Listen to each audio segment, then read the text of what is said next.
সারাদিন বাড়ি বসে থেকে থেকে বোর হয়ে যাচ্ছিলাম। আজকে ছিল বরের ছুটি, আর সন্ধ্যাবেলা বর বলল চলো বাজার থেকে একটু ঘুরে আসি, হাঁটাও হবে আর কিছু কেনাকাটাও হবে। ঘরে তেমন কিছু সবজি ছিল না, আর বাজারে গিয়ে টাটকা সবজি দেখে তো পুরো মাথা নষ্ট। তারপর পছন্দ মতো কিছু সবজি কিনে নিলাম। এখানে বেলগুলো দেখতে এত ভালো লাগছিল, কিন্তু ও বললো যে একদম জাগ দেওয়া বেল, সেজন্য আর নিলাম। সজনেগুলো এত কচি ছিল যে মনে হচ্ছিল কাঁচায় খেয়ে নেওয়া যাবে। ওকে বললাম যে কিছুটা সবজি নেই, আর কাঁচা হলুদ নিলাম কিছুটা। ও বললো যাবে নাকি মাছ বাজারে। মাছ বাজারে গেলেই তো মাথা খারাপ হয়ে যায়, এতটা গন্ধ বিরক্ত লাগে। তারপরেও ভাবলাম কিনে আনি না কিনি, চলো একটু ঘুরে আসি।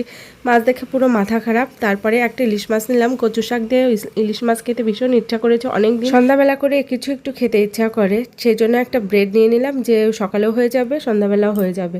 বাজারে আসবো অথচ মিষ্টি খাবো না আর মিষ্টি কিনবো না, সেটা কখনো হয়। চলে এসেছি মিষ্টির দোকানে। মিষ্টি দেখে তো আমার মাথা খারাপ হয়ে গেছে। আয়ুরের পছন্দ লাড্ডু, আর আমার জন্য ক্ষীরের মিষ্টি। দই এমনিও ভালোবাসি আমি, কিন্তু দই খেতে এত ইচ্ছা করেছে, এতটা ঠান্ডা লেগেছে, সেই জন্য ভয়তে রিস্ক নিলাম না দই।